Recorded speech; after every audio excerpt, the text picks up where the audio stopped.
Hello runners, and welcome to another Overlord Season 4 day. So we're recording this a little bit later in the evening than I generally do, but hey, at least it's coming out. In our last episode of Overlord, Ainz met a dwarf, and also a bunch of furries, so, you know, generally just going really well there, huh? And we learned that the dwarves have long since left their city because of the furries, but the furries want them all dead on the orders of some leader guy that they're after. I don't remember what they said about it, but yeah, it's good. And also we got to see the Shaltir's main power is weaponized racism, which, pretty based. Okay then. So pardon me if I seem just a little out of it. I had my wisdom tooth removed today, and it hurts a lot. But,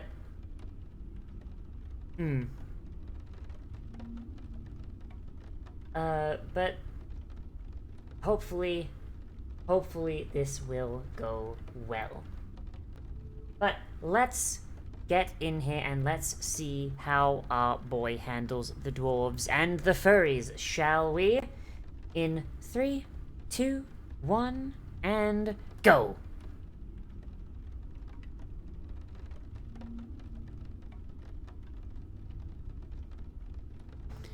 Oh, there's a lot of dwarves. There's a lot of dwarves, and they've all got the most glorious of beards. Look at these fucking dwarves, holy shit.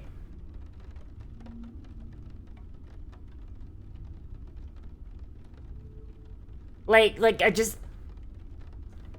they're using swords, which is a little bit, you know, weird. Like, generally with dwarves, you know, you'd expect them to be using axes or maces or weaponized pickaxes, but, like...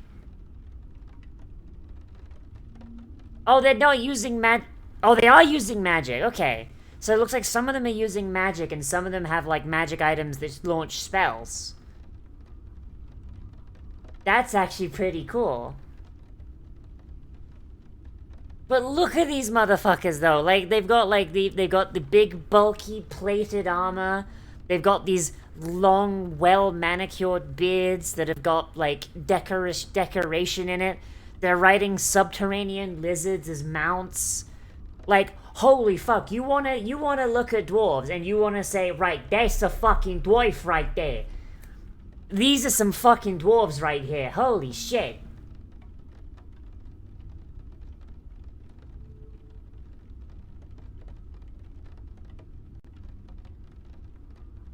Oh, boy, like, I'm gonna be honest. Overlord has not disappointed me yet, but I've seen plenty of Japanese shows really fuck up fantasy creatures, especially dwarves. And I'm gonna be honest, I am very happy to be vindicated on this one. Like, generally what they do with dwarves is like, oh, yo, it's just a short human, right? It's just a short human. Like, bro, that's not what a dwarf is. Come the fuck on.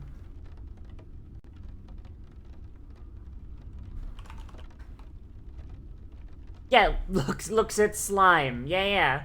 Fucking exactly. Fucking slime is out here just being like, oh yeah, our dwarves are just tiny humans without beards. Also, they're ruled by a human who, oh, like, fuck off, my guy. Fuck right off.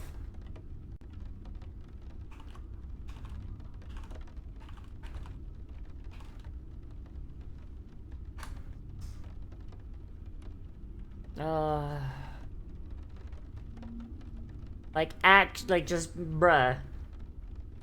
Like, I'm really hoping that, like, when we see some of the other fantasy, because we haven't really seen that many fantasy races as societies now. You know, like, we've seen dwarves, we've seen lizard men. Like, I want to see, like, an undead society, I want to see dark elf society, I want to see more. I want to see halflings and shit.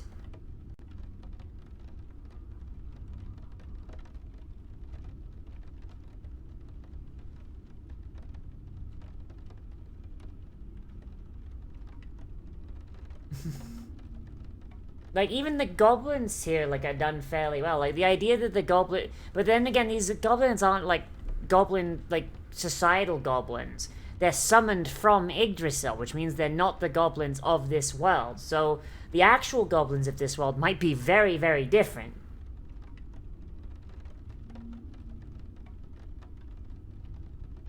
I'm undead. I got literally all the time in the fucking wild, my guy.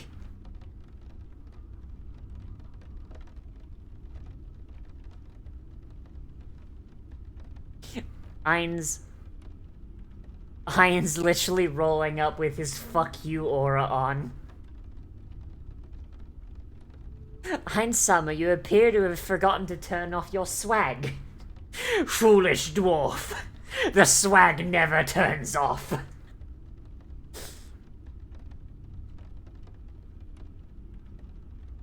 Bruh, these fucking,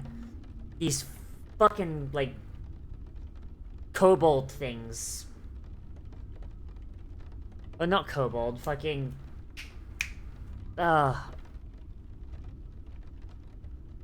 Pardon me if I forget what they are now. Gnolls! That's the bitch!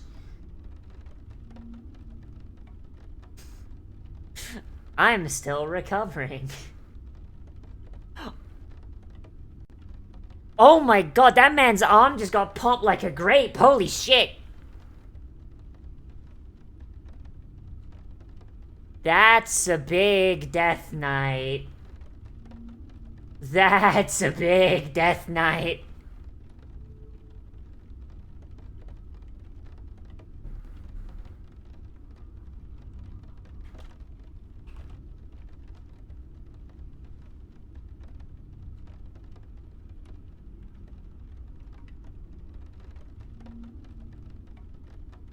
Giant tool.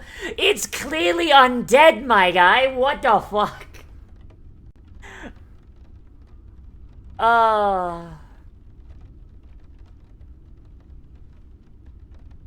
My guy looks at this giant skeleton in armor and is like, oh man, that's a big dwarf. Like, bruh. How do you mistake that for a fucking dwarf?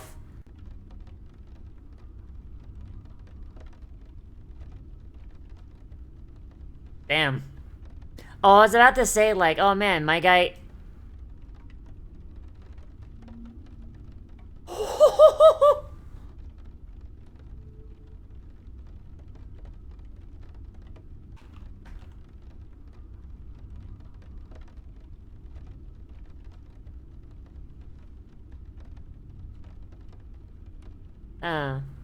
I suppose that makes sense, like, them never seeing, like, high-tier undead, like, underground. But, like, holy shit.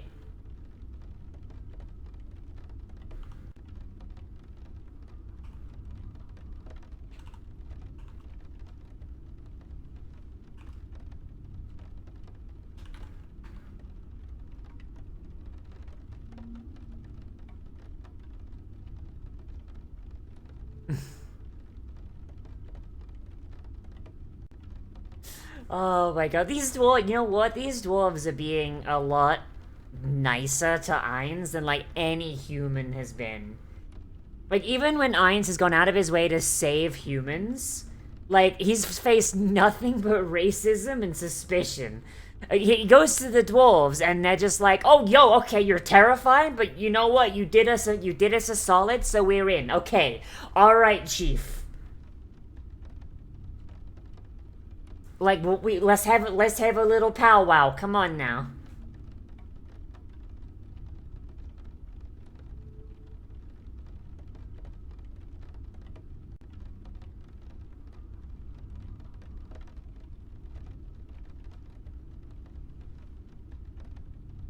God, I love all these dwarf designs. Fuck.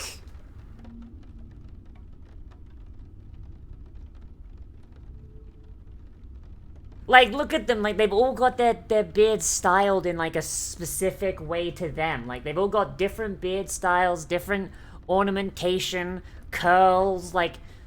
Oh my god. These are dwarves that fucking love their beards. As they should.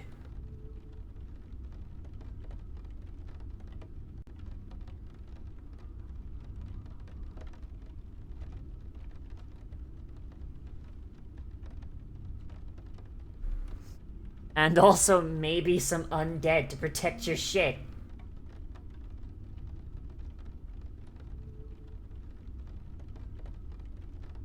Of course the merchant guildmaster's just like, oh wait, hola, what the fuck you want?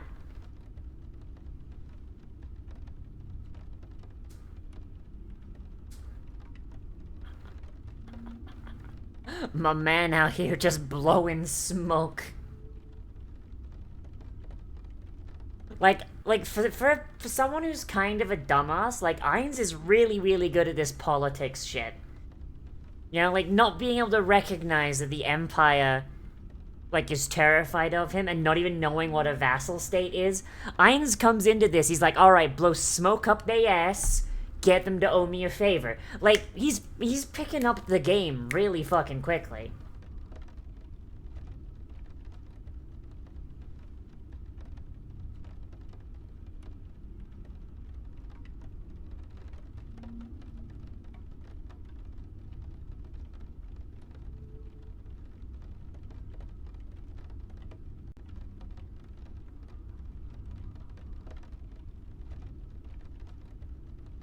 Fucking... Ainz just out here, just like, he knows that dwarves do favors and grudges really, they take them really seriously. Like, I kind of love this. Because, like, they haven't said, because, like, traditionally, right, dwarves are all about grudges and favors. And they haven't confirmed that, like, in the text. But it's enough, it's known as much of a, like a cultural touchstone in fantasy. Yeah. Like, they're actually getting mad, because they're like, oh fuck, we're gonna owe him so much. We're gonna owe him so much. And this guy's getting pissed off, because he's like, oh fuck.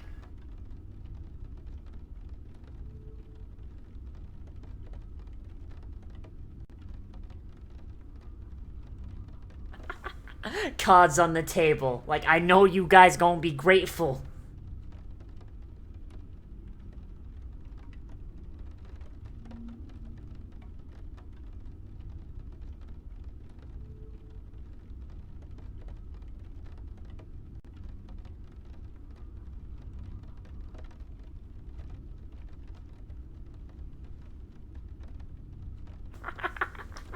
Oh my god, he's hamming it up so much. Holy shit. Like, oh, how could I enslave the citizens of a friendly country? No, you fucking moron.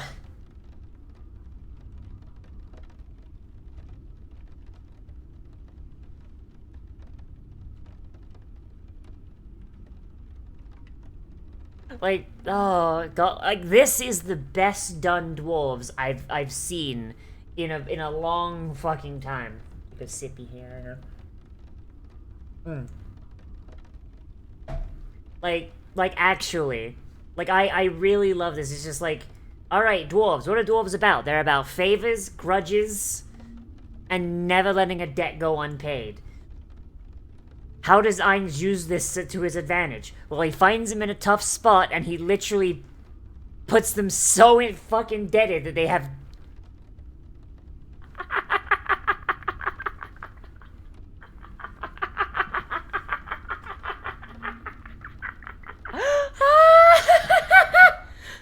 Oh my god!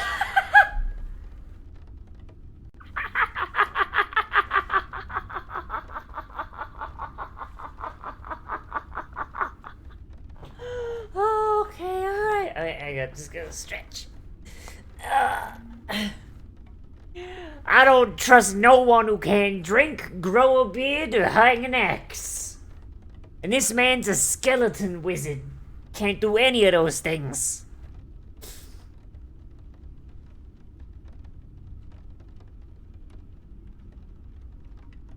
Like, despite the fact that they're scared, they're at least, like, respecting the deal, though. Like, this is, like, perfectly done dwarves. Like, this is perfectly done dwarves. Holy shit.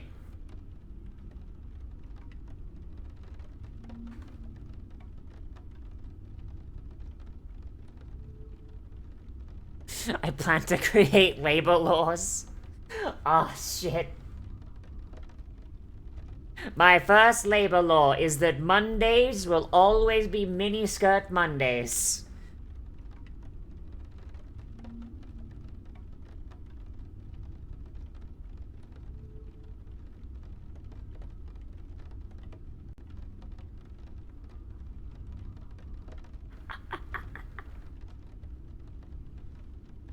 Wait, what?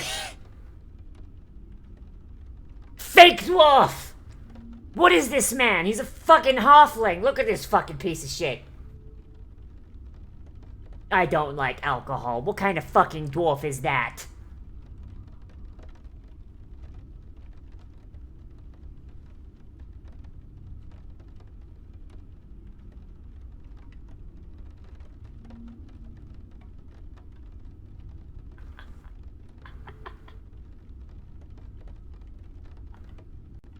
All of you be quiet. Here, I have this brandy for you.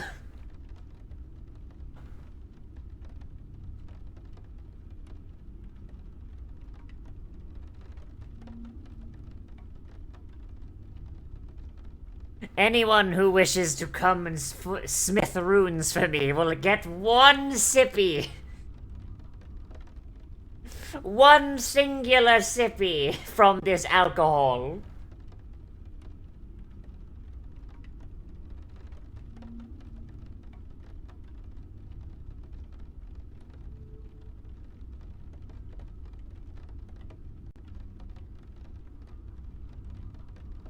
The fuck is that? Is that a sword from Yggdrasil?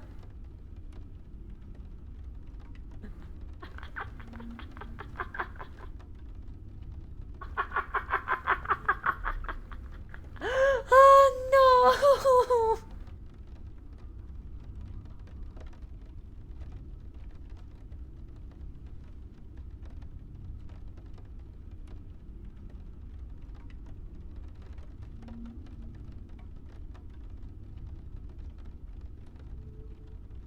Oh man, so these guys can't even do what's Yggdrasil can do. Man, what pricks.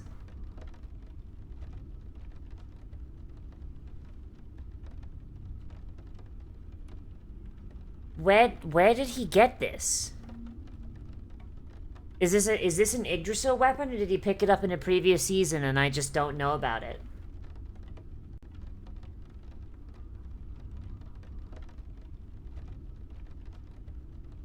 As an undead, I very much treasure the old ways, cause I was there for them. Yeah, these dwarves! That's the most dwarven fucking thing I've ever seen. Holy shit.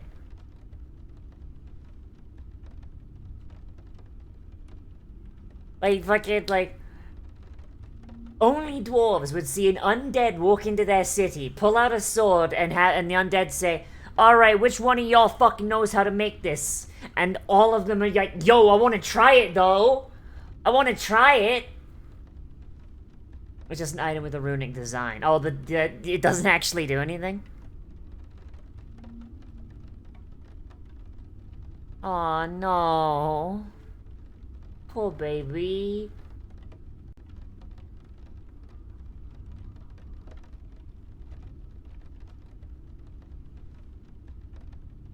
Even if the dwarves have given up on runesmithing, by God, the Sorcerer Kingdom won't.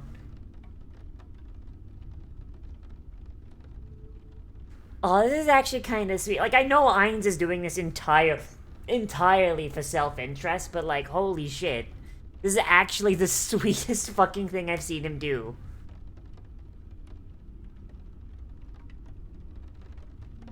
I'm going to go commit several genocides. Like, yeah, like, I feel like Ainz is the kind of gamer to just be like, okay, yo, alright, I want to see y'all get stronger. You know?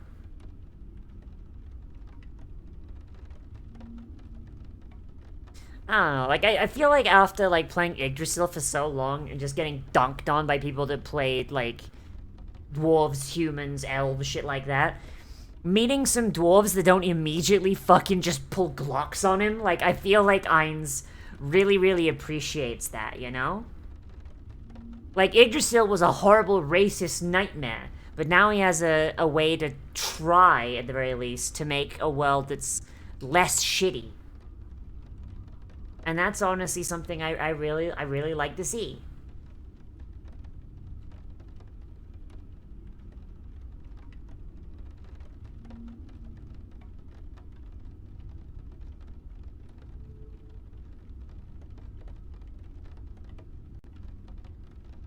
The Death Knights just went fucking ham, holy shit.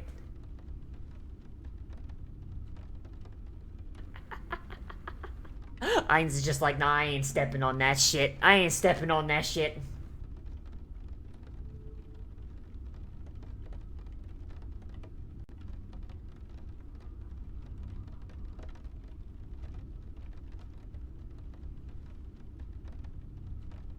So the thing is, the Death Knights are probably still alive at the bottom of that chasm, and there's probably nothing stopping them from just climbing back up.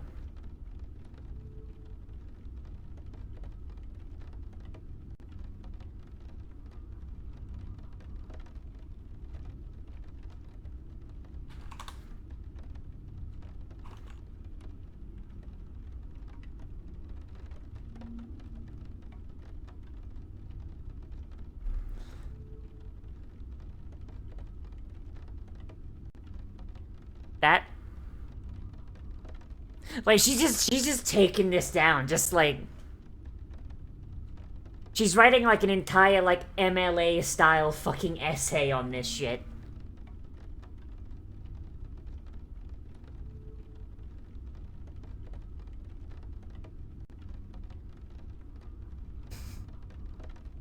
Fucking... Aw, he's trying to get her to be as smart as her dad. Aw, that's actually kind of cute.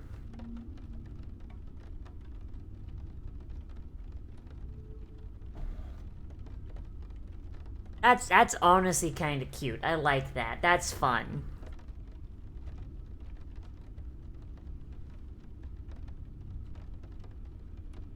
Is that a lava anglerfish?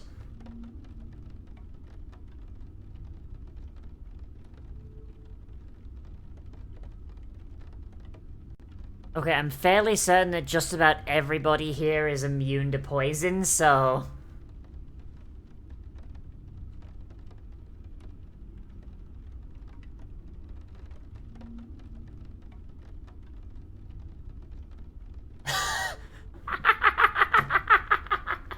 What?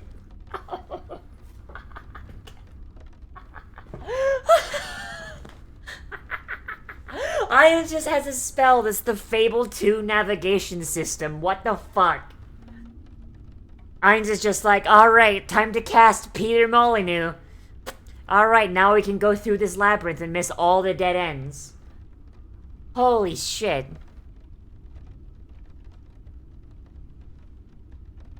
Oh shit!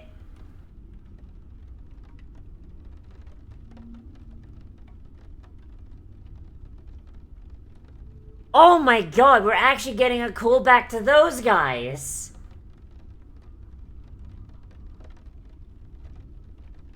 Oh yeah, and then they all got fucking deleted by Clem, right? Oh boy. I really wasn't expecting a reference to the Shitter Squad in Season 1. Oh my god, like I figured those guys, like once they were dead, like that was it. We ain't never seeing them fuckers again. Man, fucking... Maruyama is like... Say what you will about the guy, but like, he really knows how to set up, like, foreshadowing shit, you know? Like, oh my god.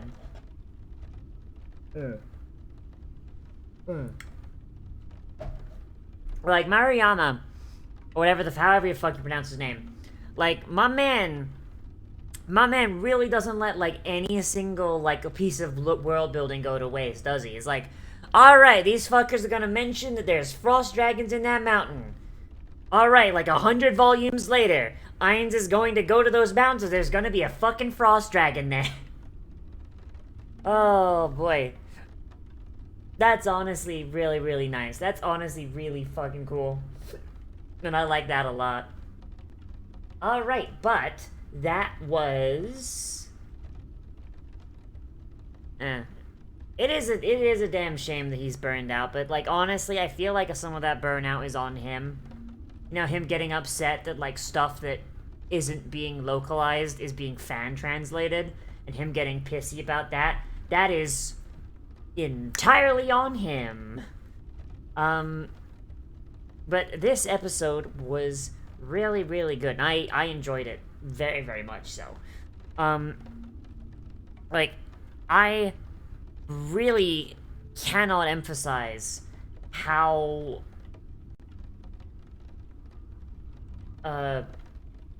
what's the word? I really can't emphasize just visually how the dwarves are just, like, thematically, visually, characterization-wise, they are probably the best dwarves I've seen in anime. Because for some fucking reason, whenever the Japanese do dwarves, they really miss the mark, and I don't quite know why. Like, is there an equivalent of dwarves in Japan? You know, but like, is there... Like, is there, like a dwarven equivalent in Japan, and, like, that's where the fuck-up comes from? They kind of, like, tie it in? You don't know that you know of? Okay, so it's basically them just kind of looking at Western mythology and then, like, just missing the fucking point. But, like, Maruyama does it really, really well here, you know? Like, they've all got beards. Not a single one of them has an identical beard. They're all decorated in different ways, which, I mean, hey, very, very much in character. They're head to toe in armor when they're fighting. Like, the whole point of dwarves is dwarves are not agile. They're not subtle. They're not nimble. Like, everything that an elf is, which is, you know, elegance. Like, okay, actually, wait, no. Best example, right? Elves are do combo. Elves are do combo. Dwarves are big number. An elf will dance around you, like, shooting, like, 20 arrows in you, or maybe doing, like, 20 stabs with a rapier, doing, like, not a lot of damage with each one, but it adds up. A dwarf loads shotgun with malicious intent. You're going down in one hit. They only need to hit you once. Like, you know? Like, dwarves are literally that. I only need to hit you once, Dex nerd. And that's them. That's them, like, in a nutshell, and that is just the piece de resistance on that one. It's just, mwah, chef's kiss. And, like, that's, and we just see, like, we see civilian dwarves, military dwarves, politician dwarves. We see, like, the entire dwarven fucking social structure here, and it is done exceedingly fucking well. Like, I really like what we see here. Like, even their mounts, like, make sense. They're squat, low to the ground, and very clearly, like subterranean. Like, it's really great. Memji dwarf?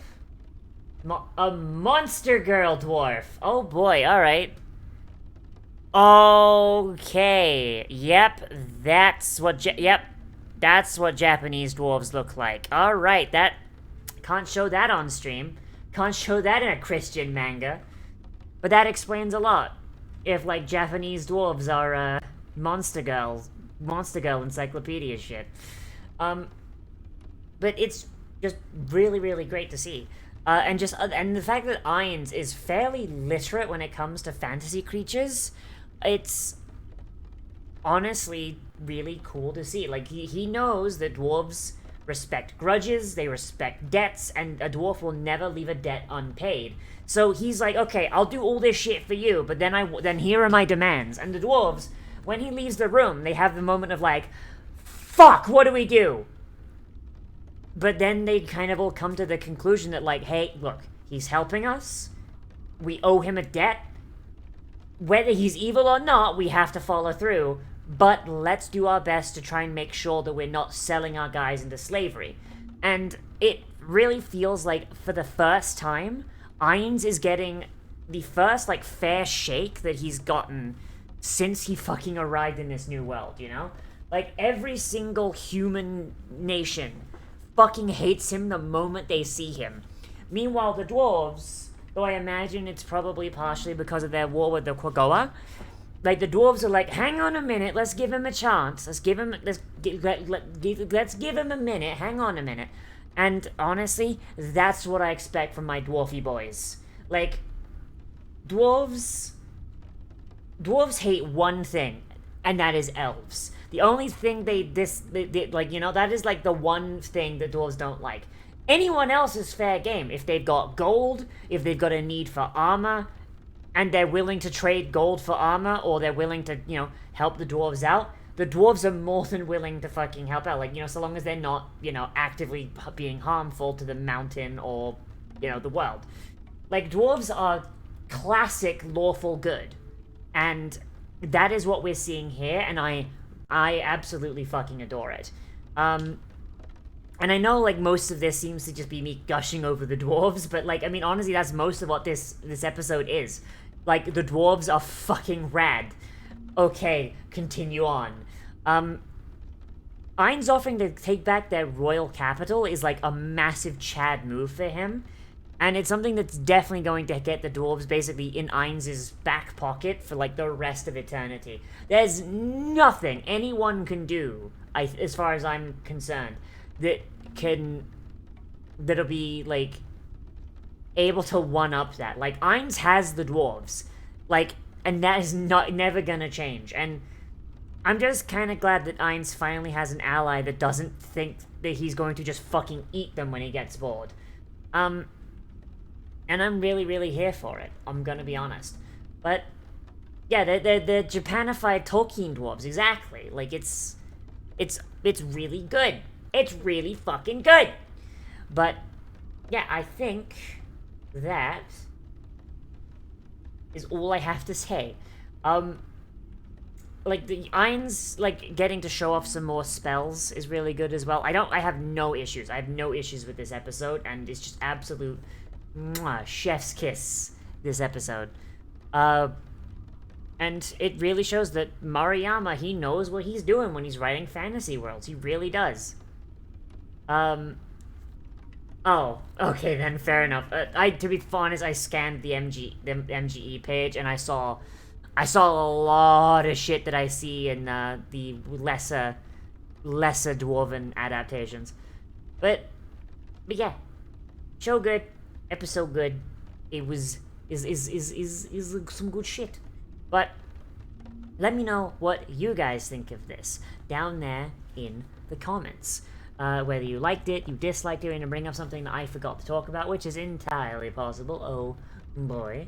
Remember to like, comment, subscribe, share on social media, tell your friends, hit the share button down below. And if you want to catch these live, then make sure you follow me on Twitch, twitch.tv/LiveTheCyberdole. Whenever these come out, usually around 10:30 a.m. every day that, you know, Overlord releases, I'm recording this. I'm just recording this one a little late.